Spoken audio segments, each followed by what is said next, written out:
গম পোৱাৰ পিছত ভাউটিনা মুছাহাৰী বা তেখেতৰ সেই NGOৰ লগত কথা পাতি পেলাই ডিছকাছ কৰিলোঁ। ডিছকাছ কৰি পেলাই ছ'চিয়েল ৱেলফেয়াৰৰ লগত ডিছকাছ কৰি তেখেতৰ কাৰণে হুইল চেয়াৰ প্ৰভাইড কৰা হৈছিলে আৰু তেখেতে ইমান ভাল পাইছে আৰু সেইটো আজি সুবিধাটো পাইছোঁ বুলি তেখেতে বহুত কৃতজ্ঞ আৰু আজি সেই লিডাৰশ্বিপৰ কথা কৈছে আৰু তেখেতে আজি সেই হুইল চেয়াৰটো পাই পেলাই বহুতখিনি তো এনেকা লিডাৰশ্বিপো ক্ৰিয়েট কৰিছে আমাৰ সেই NGOয়ে কিন্তু আৰু ক'ভিডৰ সময়ত যিমানখিনি বহুতখিনি কষ্ট পষ্ট ক'ভিড বা ক'ভিডৰ সময়ত কষ্ট পাইছে সেই আৰু বিশেষ কৰি অলপ আগতে আমি কথা পাতিছিলোঁ সেই লিডাৰশ্বিপ যি কোৱালিটি হ'ব লাগে সেই ডেভেলপ কৰি আছে আৰু বিশেষ কৰি আমাৰ সেই NGOয়ে লিডাৰশ্বিপ কোৱালিটিটো ডেভেলপ কৰাৰ কাৰণে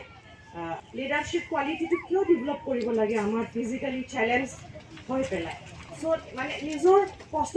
এইবোৰ এৱেৰ হ'লে বা জানিলে বুজি পালে নিজৰ মাজতে বা বহুত বেলেগকো দে কেন স্প্ৰেড দ্য মেছেজ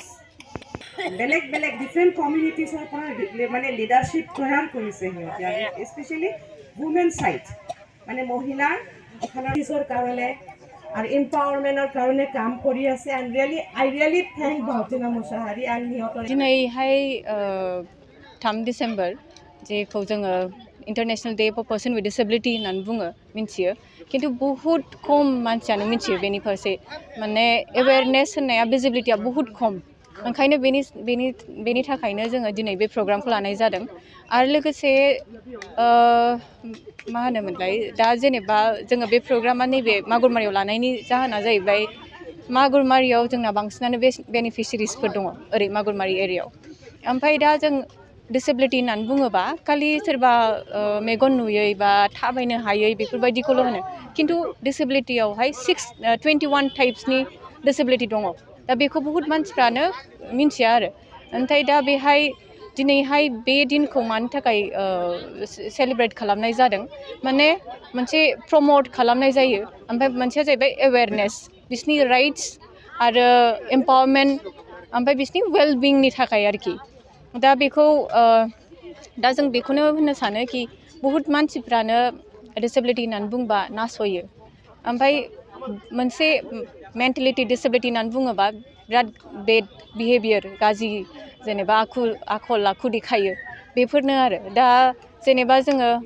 नैबे आरो बेजों लोगोसे जों मोनसे एक्सेसिबिलिटि जेखौ होनो जेनेबा हमनानै लादो अबेबा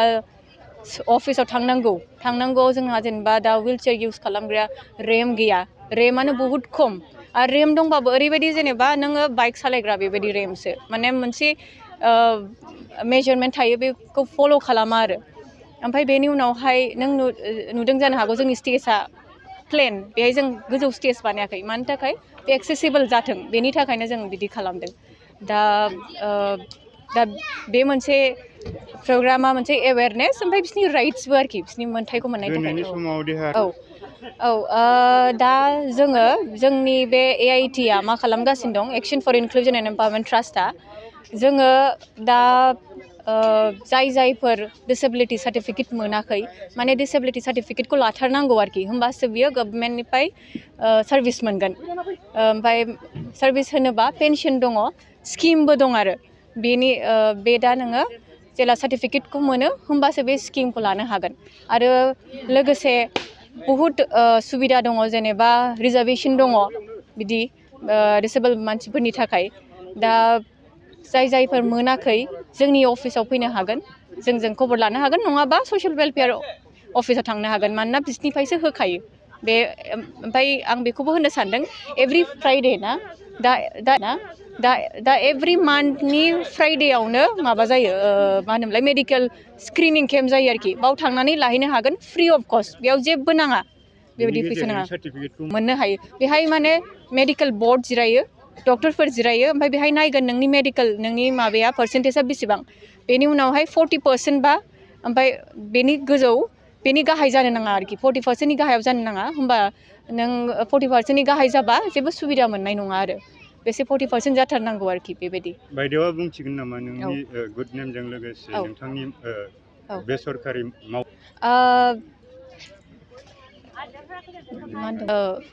आंनि मुङा बावदिना मुसाहारि आरो आङो बे action for inclusion and empowerment trust NGO जों एस'सियेट जानानै दङ दा action for inclusion and empowerment ट्रास्टआ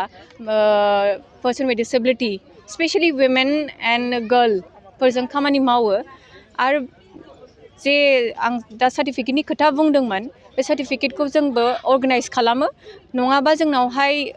contact खालामनो हागोन लोगोसे जुदि जोंनाव कन्टेक्ट खालामनो हायाबा ससियेल वेलफेयार डिपार्टमेन्टआव थांनानै बेखौ खबर लाहैनो हागोन आरोखि सुलु लाहैनो हागोन जोंनि अफिसा जाहैबाय जोंनि अर्गानाइजेसन अफिसा जाहैबाय हाथिमा शंकरदेब स्कुल खाथियावनो जोंनि वेबसाइट दङ AIT NGO होननानै बेयाव थांबानो मोनगोन जोंनि एड्रेसफोरखौ जोंनि डिटेल्स जों मा खामानि मावो आं बेखौनो बुंनो सानो जे बयबो पारफेक्ट जानानै फैया सोरबा जन्म जानानै फैयो सोरबाफोर लामा ससेयाव जायो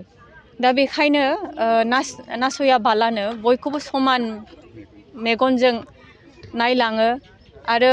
हेफाजाब होलायलायो बेखौनो आङो बयनिसिमबो बुंथिनो लुगैयो ओमफ्राय बेजों लोगोसे आं रायजोफोरखौ बुंनो सानो कि हागौमाने बे एवेयारनेसखौ खालामथों माने आं दा मोजां जानो हागौ खिन्थु भगबाना दा खालामथों आं जुदि एक्सिडेन्ट जायोबा आंनि आथिङा मोनसे थाङोबा आं बेहाय डिसेबल जाबाय नोरजिया जाबाय होमबा बेफोरबायदिनो मानसिफ्राबो साननानै मोनसे एवेयारनेस इनक्लुजन लाबोथों आरो बेखौनो बुंनानै আৰু সেই উপলক্ষে আমাৰ যিসকল দিব্যাংগ ভাই বন্ধু আছে আমি এতিয়া ভাৰত চৰকাৰ অসম চৰকাৰে BTRতো আমাৰ বিভিন্ন ধৰণৰ দিব্যাংগসকলৰ কাৰণে স্কিমছ আঁচনি হাতত লোৱা হৈছে ষ্টেপছ হাতত লোৱা হৈছে ইলেকশ্যনৰ ক্ষেত্ৰতো আপোনালোকে দেখিছে যে এচিয়ৰ্ড মিনিমাম ফেচিলিটিজৰ আণ্ডাৰত ৰেম্পছ ব্ৰেইল শ্বীটছ সেইবিলাকৰ ব্যৱস্থা কৰা হয় আৰু আজি আমাৰ AIT NGO এই প্ৰগ্ৰামটো কৰিছে যাৰ দ্বাৰা এৱেৰনেছ অন ডিজেবিলিটিজ ক্ৰিয়েট কৰা হৈছে এণ্ড আমাৰ যিসকল দিব্যাংগ ভাই বন্ধু আছে তেখেতসকললৈ মই অনুৰোধ জনাম আহ্বান জনাম যে যিখিনি গভৰ্ণমেণ্টৰ স্কিম আছে সেইখিনি তেওঁলোকে এভেইল কৰে যিসকল পেৰেণ্টছ আছে যাৰ চিলড্ৰেন উইথ স্পেচিয়েল নিডছ আছে তেওঁলোকে আমাৰ সৰ্বশিক্ষা অভিযান সমগ্ৰ শিক্ষা অভিযানৰ আণ্ডাৰত যিখিনি ব্যৱস্থা লোৱা আছে সেইখিনি তেখেতসকলে এভেইল কৰে কি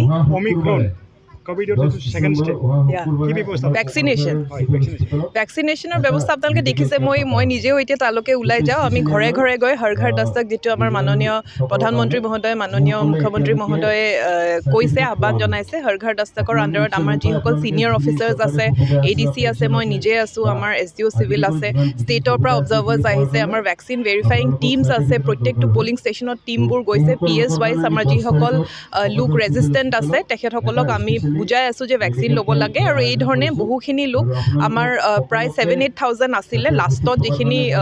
ৰেজিষ্টেণ্ট আছিলে আৰু এতিয়া তেখেতসকলক আমি কনভাৰ্ট কৰিবলৈ to a large extent around 40-50% already convert কৰিছোঁ আৰু এইটো 5 তাৰিখলৈ হৰ ঘৰ দস্তক চলি থাকিব আমাৰ দুটা পাৰ্পাছ যে এটা আমি ভেৰিফাই কৰি আছোঁ ড'ৰ টু ড'ৰ যে ভেকচিনেশ্যন কৰা হৈছে ছেকেণ্ডলি যিসকলৰ ফাৰ্ষ্ট ড'জ হোৱা নাই তেখেতসকলক দিয়াৰ ব্যৱস্থা কৰা হৈছে আৰু লগতে আমাৰ ছেকেণ্ড ড'জ যাৰ ডিউ আছে তেখেতসকলক লোৱাৰ বাবে আমি ৰিকুৱেষ্ট জনাইছোঁ হয় আমি বিভিন্ন উপায় ব্যৱস্থা কৰি আছোঁ মই নিজেও গৈছোঁ মই দেখিছোঁ যে লোকসকলক বুজাবলৈ বহুত আমি কষ্ট কৰিব লগা হৈছে আৰু তাতে